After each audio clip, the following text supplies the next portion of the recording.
thought I'd just drop in and Rise up to the fight. One love, one life for the revolution.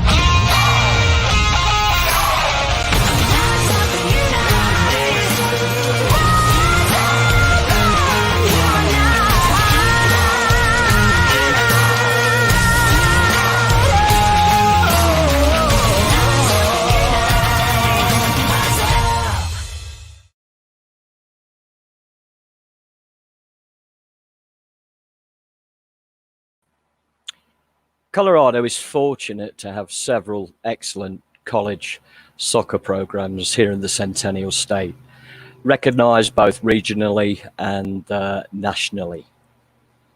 Today on Sporting Denver, we are pleased to have with us the head coach for the women's program at CU Boulder, Danny Sanchez. Danny, welcome to the show, mate. Thanks, Richie. Appreciate it, man. We finally got there, my friend. I'm stuck outside and you're nicely tucked away there. So once again, mate, thanks very much. Greatly appreciated, Danny. For sure. Hey, what's the program look like at the moment? What are you currently doing, Danny? Well, I mean, we're just we're working with what everyone else is working with right now, and we're getting our student athletes back into Boulder. Getting them in and getting them quarantined and getting them tested and, getting them kind of in their little bubble as we start to work out on July 1st as voluntarily. And then eventually NCAA may change some rules where we can actually work with them in July as we prepare, since we missed most of the spring season. So we get them here and hopefully start making some momentum towards August and hopefully be playing soccer here soon. Sure. Well, fingers crossed for everyone on that, Danny. What's the engagement methods look like in terms of all the off the field, keeping the group together, maybe enhancing the group? What have those methods been looking like, Danny? Well, since everybody kind of went online back in the middle of March, we were no different. It kind of led into our spring break, and then after that, once we realized they weren't going to be coming back the rest of the semester, we put some things into place with our strength and conditioning coach Travis Larson as far as some workouts they can do and workouts they can do at home, but obviously. At that point, it really was stay at home. So it was really up to the players to kind of hold each other accountable for what they were doing and said, listen, at some point we're going to be playing soccer. And if you fall behind, plus, to be honest, they're probably bored. So they're probably more than they ever did in May. And I think as we got closer and closer to July 1st and the light at the end of the tunnel, we'll see how they look. But hopefully they've been taking care of business and doing the workout packets we've been giving them. But it's been a challenge for everybody. It's been a challenge for them. So I'm hoping that the NCAA allows us to have some access to them in the summer so that get them ready to go. Mainly just so they're healthy and safe and ready to go come August when we start preseason. When all this came about and it was pretty much global shutdown, Danny, what was the first, phase one through this off the field methodologies that you used? You sat down with your crew, Dave. I know Dave very well, and excellent coaching crew you've got there and foundation backroom staff. What were the first thoughts when you got together and said, hey, how are we going to do this? Yeah, I think everybody was kind of learning on the fly, even just to do stuff like this that we've never did in our lives. So, because then after that day, I still haven't seen, Dave and Jason, our assistants. So, I think first things first is we wanted to assure the players and make sure that they were safe and kind of understanding what was going on, because we didn't know it would last a week or last 4 months or who knows where the actual end game is of it. So first things first was just to kind of, get everybody settled, get them through the rest of the academic year. But then once we kind of got into a rhythm after a couple of weeks, knowing that they'd have to do Zoom classes and they're all students, so that wasn't an issue. Once we got past that, it was like, okay, well now from a competitive side, from a soccer side, what can we present to them so that they don't fall too far behind? And fortunately, at our level, they're pretty self-motivated. It's a very competitive environment in the Pac-12. So, like I said, we're limited in what we can do. We can't have live workouts and we can't really have them report back to us as far as what they're doing. So we'll find out here sooner than later what they've been doing. But it was definitely a learning experience, and it was weekly conversations and Zoom calls and giving them information. And it really what it was is the program, the culture of holding the players accountable, because really the coaches were out of the mix. In that process, you know, in terms of videos, have you looked at any videos like introducing the new players, you know, the freshmen coming in, Danny, into, you know, maybe some past games or anything from any other games that, you know, the pro scene maybe that you've been trying to integrate into that, so you're molding that shape? No, that's a great question. I think there's two different pieces to it. I think with the returning players, we watch film and they're, you know, probably one eye's closed and one eye's, you know, kind of open as they're falling asleep. I think what it's allowed us to do is with our program Instat, which you can get any player in the world at any level. So not only were we watching ourselves, we could watch a star striker, a center midfielder, men or women anywhere in the world, and talk about it. So especially Dave and Jason, when they have their one-on-one meetings with the players every week, after, you know, a week or two of saying, how are you? How's your family? Then it's like, okay, let's take advantage of this next stretch and start showing some film of us last year, some players that we compete against, some teams we're playing against next year. With the incoming players, we really couldn't do anything until they're graduated and cleared. So most of our conversations with them recently, they've just been able to join the team calls is more of, hey, kind of the process of getting back to Boulder. But returning players, I think, is probably the most film they ever watched. And I think on that one-on-one basis, which you don't really have time in the fall, I think they took a lot from it. So I think it forced them to. We'd love to think that they're watching Chelsea, Man City as we speak, but sometimes we have. Of course they are. Of course, we have to encourage them to watch soccer, and that's fine. Right, yeah, I get that, and I think the excitement of the freshmen coming in, the excitement and the energy that they would bring into the slow process of being integrated now would bring that energy. In terms of, you can't give too much away, Danny, I don't want you to, mate. Systems of play, how have you integrated that into, you know, the style of play, maybe from the new players coming in? Has that changed? Yeah, it's interesting because we talk about a lot in recruiting. You know, we play the strengths of our players. You know, if we have 6 good wingers, then, you know, maybe we do play some sort of wing backs or up top where the players are playing wide. So we really play to the strengths of our players in recruiting. But recruiting, we're just recruiting the best players. We're not getting, hey, we have to have a left back. We're not in a position as a program. We just try to find the best players we can. But as when we start talking taxes within the group, you know, last few years, we've really, probably the last 4 or 5 years, we've been primarily a 4-4-2 team with a dime in the midfield. And a couple of reasons for it. One was, you know, we had probably the best attacking center midfielder in the country in Taylor Korniak, and we wanted her to be free just to kind of roam and to go where she wanted to go. Right. We wanted her in the center of the park, but to kind of relieve some of the defensive duties because she does so much on set pieces for us. So we were kind of locked into that system of play over the last stretch, and we had a lot of success with it for her and for the team. I think next year is wide open. It'll be the first time in 4 years where I think we can come into preseason with kind of a open plate. Now the problem is in spring we were going to kind of work on some different formations and style of plays, and then, you know, we never got a spring game in. It is what it is.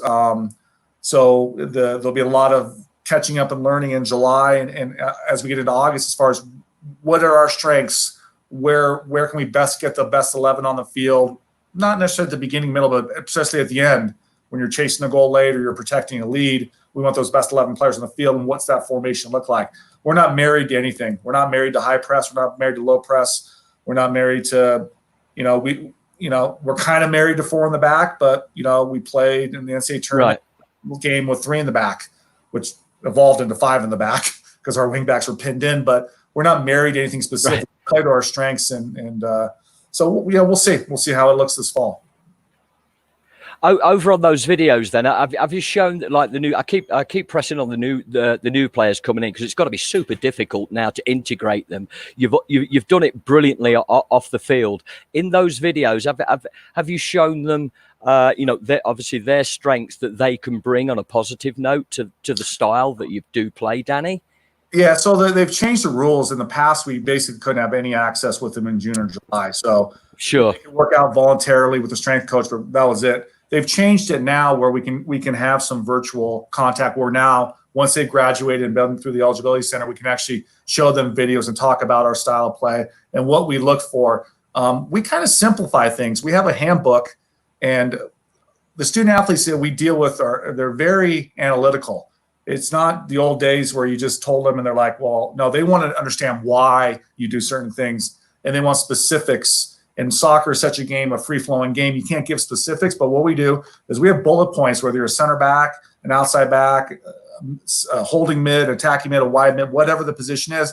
And I go, these are the traits that we're looking for. These are kind of the do's and these are kind of the don'ts, which you would think would just be common sense things they've had, but maybe coaches have always told them to as a center forward, always play the way you're facing, don't open. We want you to play back, build numbers, or maybe we want you to turn and burn, and every time you get it, just turn and go and put them under pressure. So we have an idea of how we want things done. So we kind of work with them on this. But I think this July will be better for us because we can actually do some virtual kind of information like that, where it can be like this, and we can share a screen and say, hey, this was our striker last year. This was our best striker. She's graduated. Here's our good things. Here are bad things. Here's the things we liked what she did. Here's what she didn't like to do. And you're, at the end of the day, maybe you're similar to that player. So there's a lot of that goes into it. And the players really love the individual one-on-one attention. And most years we can't do it. We start preseason, 16 days later, we're off to the races and playing 2 days a week. And there's not a lot of time to sit down and a lot of learning. You do that in the spring. And we lost this. Sure. So I think we've got a good head start with the returners, and the freshmen will have some keeping up to do. But shockingly, the ones that are fit and good players will probably adjust quicker than the others potentially. Yeah, that's right. The unfortunate circumstances that we find ourselves in and have done now for 5 or 6 months, Danny. Has it taught you anything in maybe to use this technology a little more during the season, off season, and educate the players at the same time? Is there a value to it now to bring into a program without overkill, Danny? And I think that's the big thing, because I think some places do overkill, and you have to realize that these are 18, 22-year-old women that have a social life. They're really good students. They're really focused on their academics. You'd love for them just to be a professional soccer player, and that's all they do. You maybe expect a little bit more. They have treatment. They have injuries. They have all these things going on. So I think some programs at times it is overkill. Watching video on and moving the little dots all over the place. We really try to get in and out. But I think what it has done for us is it's kind of streamlined it and made it specific to the player individually on the front end. As far as kind of the kind of, like I said, the do's and don'ts, the things that we're looking for, the tendencies that we're looking for as a player in that position, playing to their strengths. But as we kind of build towards the season, we have to kind of pick and choose those moments because of all these other factors. And what are you really getting out of it? And the other thing is, if I'm looking at Richie, and he overthinks everything. So I could go over 20 clips and 19 of them are great, and the one, and then he'll just harp on the one clip where she didn't do it perfect. So you have to find a balance, because I've coached men's soccer in college. I've coached women's soccer at all different levels. And everybody takes it different. So it really is player management. That's why they're called managers. Right. We have to be able to manage what they're looking for. But I think the resources we have with Instat, with a new program we have now, it's called Kitman, just everything that we have going, it really brings it all together for the players, and they can get as little or as much out of it they want. Some want to watch it all day and evaluate all day and all that. And some are like, okay, yeah, I tripped over the ball there. Let's move on to the next one. I think it's finding that balance, isn't it? Between you and your staff and the players you're working with, just balancing it out, Danny. Yeah, I mean, we're fortunate with our staff. Jason Green, I actually coached him in youth soccer. He played for me at junior college level for the men, and then obviously he's been with me at Wyoming and then here going on 9 years. And Dave, probably the second person after Brian Crookham I met in Colorado, and had a great run at Metro State. And now he's been with us now for 6 years. So you have coaches that speak the same language, that have we don't agree on everything, and we get in my office here and we'll disagree. But man, the second we get to training, everybody's on the same page. And I think that makes us a little bit unique, because now the players can trust what they're hearing. They're not going to hear something from me that's different from Dave. It's going to be the same. These are where we need improvement. This is the expectation. This is where you're doing well. So it kind of reharps, because you know how it is as a coach.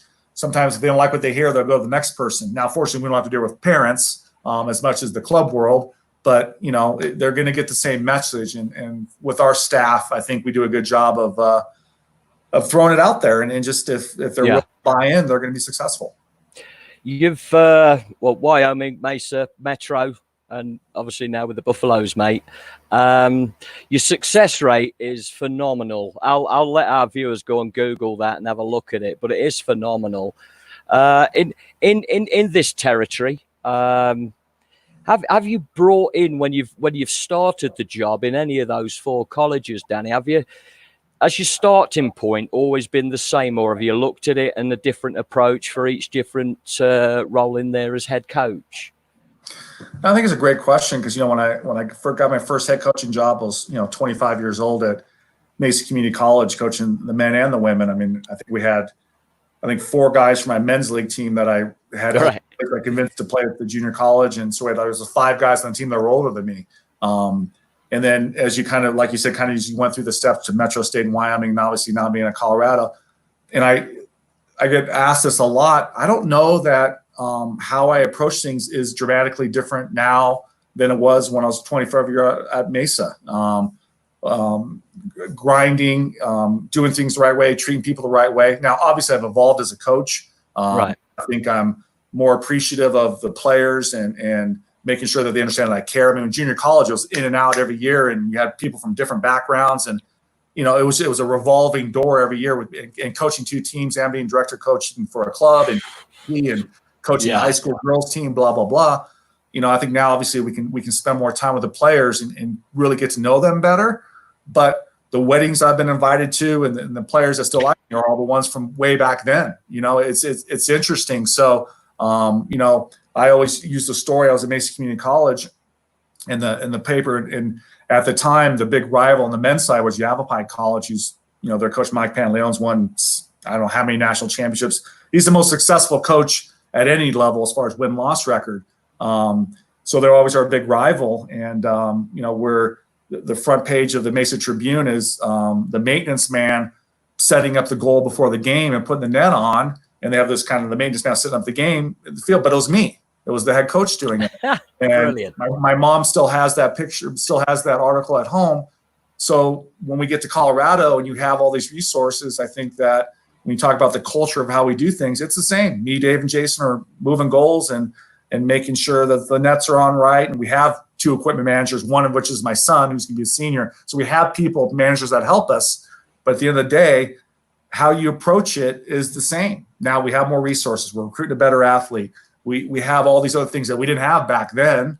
Back then there was no meal money. There were nothing, Right. These kids got $100 scholarships to come if they were lucky.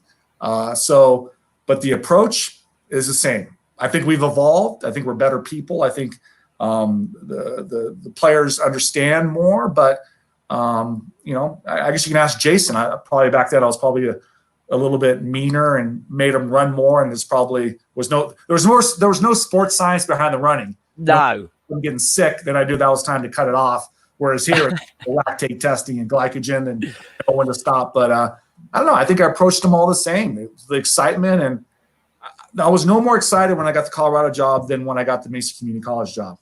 Same. It was a new challenge, a new opportunity, and it's been so far so good. You're a hands-on coach.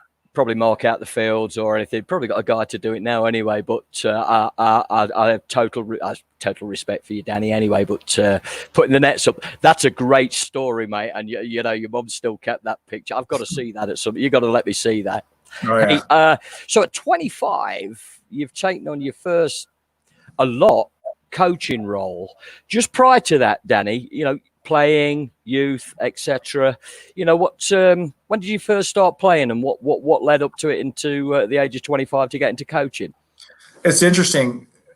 Once again, I get asked that. I remember being in the 6th grade at Supai Middle School in Scottsdale, Arizona, and I was the only one in the school that played club soccer. And I remember organizing a game against the 8th graders after school one day. And we just had cones. There was no goals back then. And right.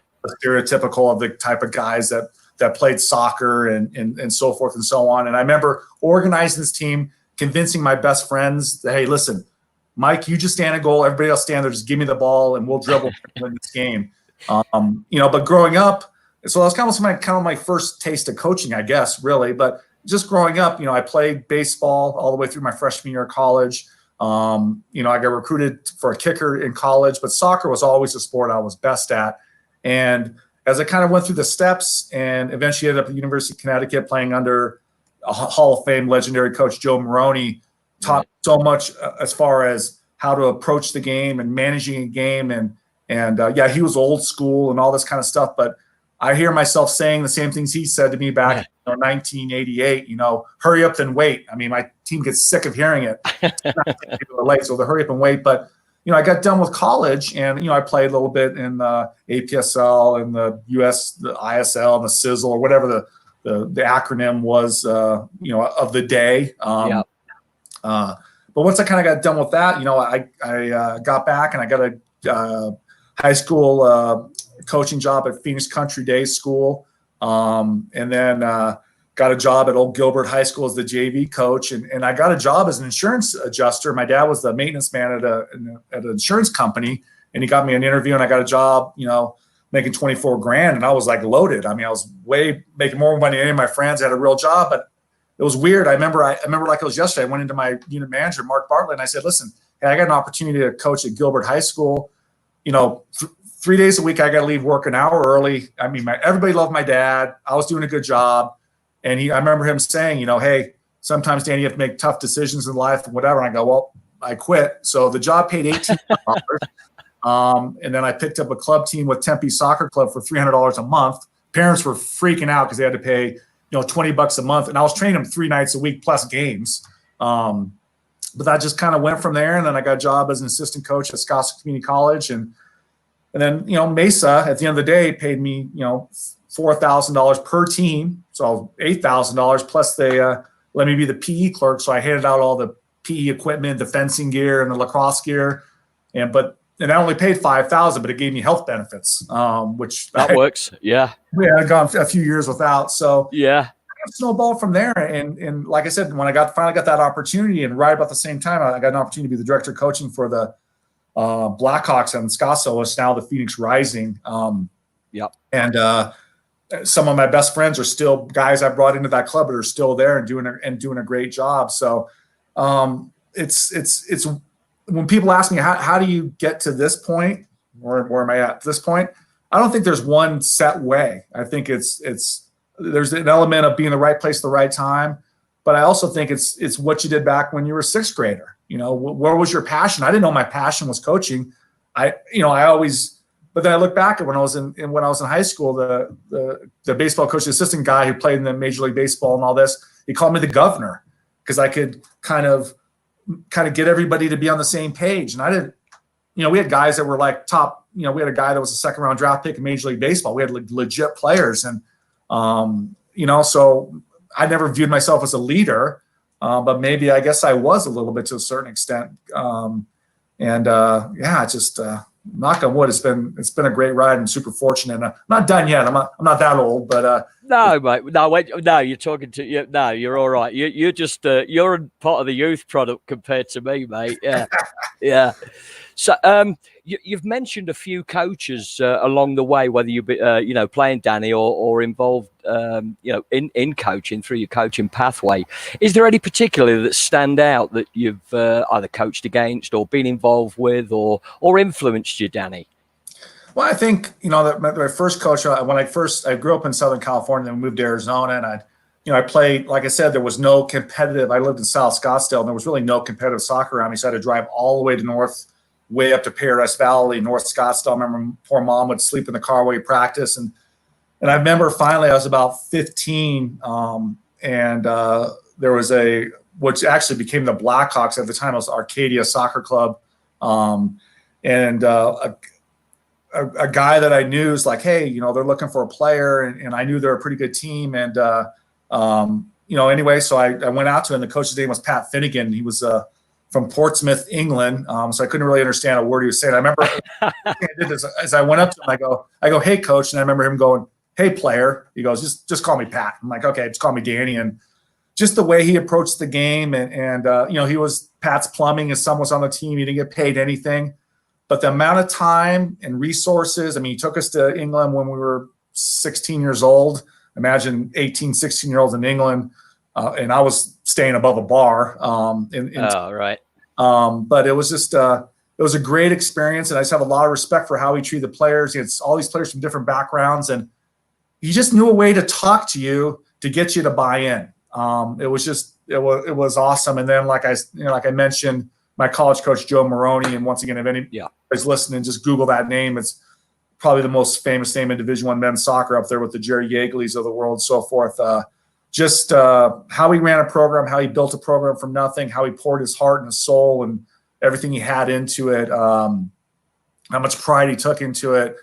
He passed away a few years ago, but and he gave me an opportunity. I was a nobody from Arizona, and he gave me an opportunity to be at one of the top 10 programs in the country for men's soccer at the time. I mean, playing the Big East Championship at home in front of 5,000 people. It's fantastic. Forget as a junior. And I owe a lot to him. And I think probably the biggest person, it's not necessarily a coach, was Joe McDermott at Metro State.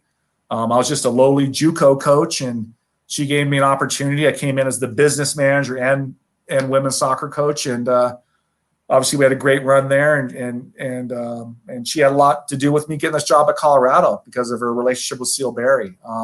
She's now the athletic director at the University of San Francisco, but I can never thank her enough, because if you don't have good people around you, I don't care. I always talk to people. There's so many good coaches out there. So many coaches know so much more than me and are better coaches. They never get the opportunity, and that's why we don't take anything for granted here. Me, Dave, and Jason, the rest of the staff, we're fortunate to be here, and we bust ass every day. I just got something come up on screen that's it's a question from Hardy Kalisher. How has social media, YouTube, online video changed recruiting, or has it? I think, we get a lot of videos. Fortunately for us, we're in a situation where if it's a domestic player, if we're interested, we can go see him play. Well, not now, a normal time. So it's good for an introduction, especially if we don't know someone. If there's a random kid from Virginia or Florida, maybe someone we don't have a lot of names with now. But I've coached at all the other levels. At other levels, it's huge because they don't have the resources to go watch. I think the social media is huge. We just had another conversation with our team all the time with that, because once we start getting serious with a player, you betcha we're taking a look and what's their – they don't have to be perfect angels on there, but what's their motivation? If you scroll through 400 pictures and there's not one of them ever with a soccer ball talking about soccer, right, you're not sure exactly what their commitment level is to being better. So I think that the online piece is made life a little bit easier. But at the end of the day, there's nothing like going to the game, watching how they warm up, how they interact with their coaches, how do they interact with their teammates, how they interact with their parents when mom's yelling at her. I mean, all these things, because there's so many talented women's soccer players. And there's really not a big difference.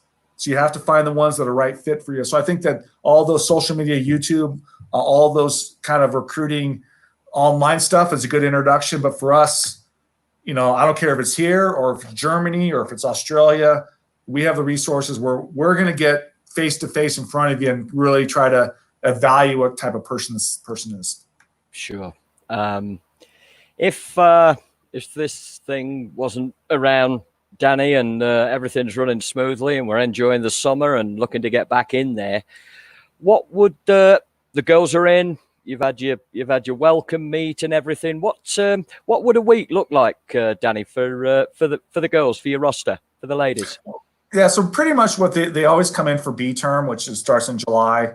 So some will be here in June, working out, and it's kind of working camps or whatever. But primarily, everybody comes in July, including the incoming freshmen, and they all take summer school to kind of get ahead, either 3 or 6 credits. So they're busy with that.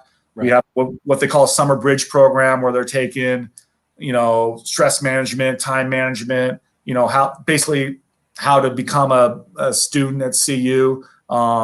They're doing all their blood work testing and all that kind of stuff with all of our sports medicine people, and they're working out every day with our strength coach. is why it's vitally important to have a great strength coach, because at the end of the day, he can't report back to us. He can't tell us how they're doing. It's voluntary for them, but they're all there and they're working out basically twice a day. They'll do running and lifting, depending on the day. So they're super busy. So really that's the preseason, because by the time we get them August 4th to start our first game on August 20th, it ain't enough time. Right. We got to figure out who can play, where they can play, how they can help us. So they're going to be healthy and fit. So Travis Larson, our strength coach, and Kerry Keebach, our athletic trainer, they're making their money in July in normal years. And this year is not going to be much different. It's just going to be more complicated to get them going. Normally they'd come in and they hit the ground running. Now they're going to hit the ground staying at home. But it's really a vital time. But not all schools provide the summer school resources and access that our athletic director, Rick George, and our administration provides. I mean, everybody gets everything paid for, even if they're not on scholarship, or even their small scholarship during the year. So it enables us, I think, to get a little bit of a head start maybe on some other schools, because the game on August 20th is just as important as the game as November 4th. We only get 20 of them, and every one of them is vital for us when it comes to RPI and getting into the NCAA tournament. But by the time those ladies come back onto camp, before you know it, that first game comes right around, right, Danny? Like a point straight away, mate. It's a little over 2 weeks, and you'll play some sort of inter-squad scrimmage before that, and so if you pick up a soft tissue injury because you're not fit or something, it just really does put you behind. We get into it, and by the 4th or 5th day, we start projecting what the lineup's going to look like, because there's just not a lot of time. So the more prepared they are, but these are Pac-12 student athletes. We're in the top conference in the country. They know what it takes to be ready. The returning players help them. So it hasn't been an issue. This year will be a little bit of a challenge, but I'm sure they'll be ready to go once we're really able to open things up. Hey, Danny, I want to say thank you for joining us today in our Coach's Corner. Fantastic story.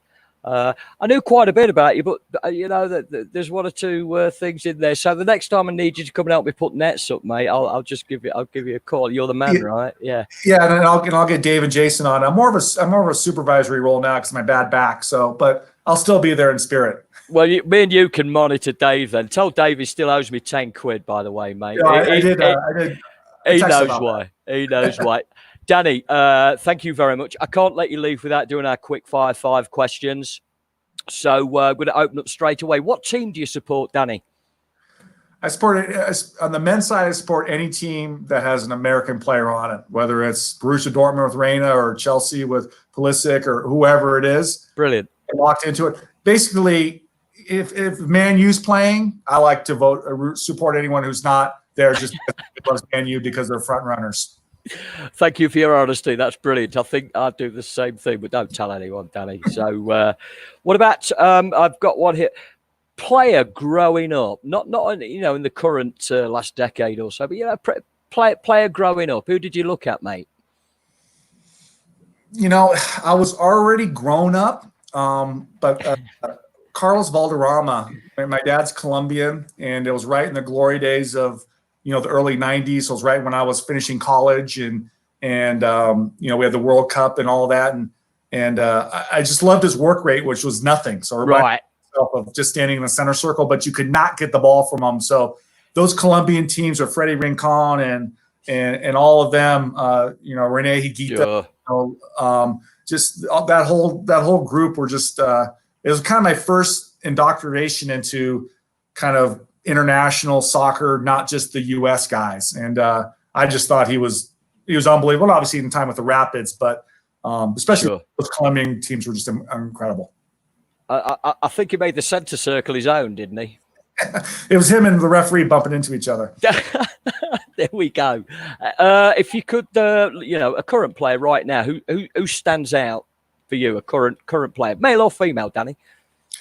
I think I'm going to go with the female. And the player I talk to about our team all the time is Sam Kerr from Australia. I think she is the best player in the world by leaps and bounds. When you really watch her movement, her finishing, her athleticism, her feel for the game, and she plays on a great team. But at the end of the day, she doesn't have.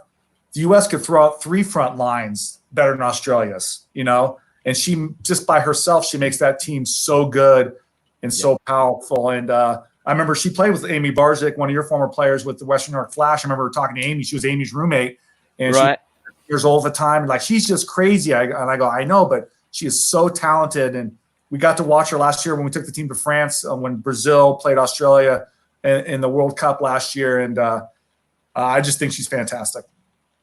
That's a great choice. That's a great choice. Back off a little bit. What's your favorite food, Danny? Well, Jason Dave would say anything. Don't believe Dave. Yeah. Well, he's always eating the salad. Right. Oh, yeah. Any barbecue. I mean, anything where I can sit outside and throw it on the grill, whether it's ribs or wings or burgers or bratwurst, anything like that, it just puts me in a good mood. And, you know, I do that before going to any restaurant in the world. I just love sitting on a deck or preferably somebody else's deck, because that means I'm not cooking. But I love a good barbecue. So we can share the supervisory role while Dave puts the nets up. Jason can maybe mark out. We'll get the Barbie on, mate. Yeah. There we go. Sounds all like right. Yeah. Don't tell Dave. And the last one. What's the best stadium, Danny, you've ever been to? You know, you always want to say, I mean, I've been to Sounders games. I've been to Vancouver. You know, I've been to the best of the U.S. I've been to the World Cup back in '94 with my dad. We actually saw Colombia play. But I think recently when we went to watch Pulisic at Borussia Dortmund, I think 2 years ago, me and Jason, that wall of yellow, stand there, it gives you goosebumps. And it was just unbelievable, the atmosphere. Because we've been to Arsenal, we've been to Stamford Bridge or Chelsea, we've been all over England, but it just felt different there. And it was just, you see it on TV, but then I was sitting kind of off to the side of it. And then, but when you watch it live, it was just a regular league game against Frankfurt or something. It wasn't like it was, it was unbelievable. And I'd say that was probably my favorite stadium I've ever been in. It's that sort of atmosphere goes through you, doesn't it? It goes right through you. Yeah.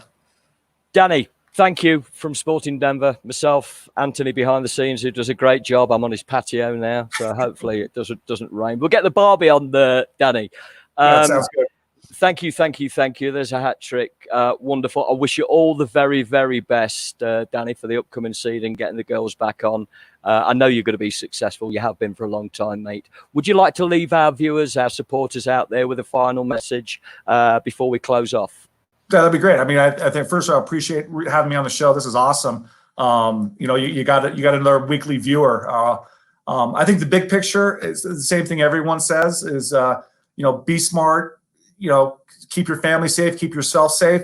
And, you know, as my good friends of ours who own the company, I'm sure you'll be a good person. We just all got to be good people, treat everybody with respect, treat everyone equal in this world to be a better place. And it starts at home. It starts with the people that you touch, and it starts with yourself. And I hope that all the strife this country's going through right now, I hope there's a lot of positives that come out of it. And that's what I'm teaching my sons. And I know that the people at home are doing the right thing as well. So be safe, take care of ourselves, and just let's all just be nice to each other.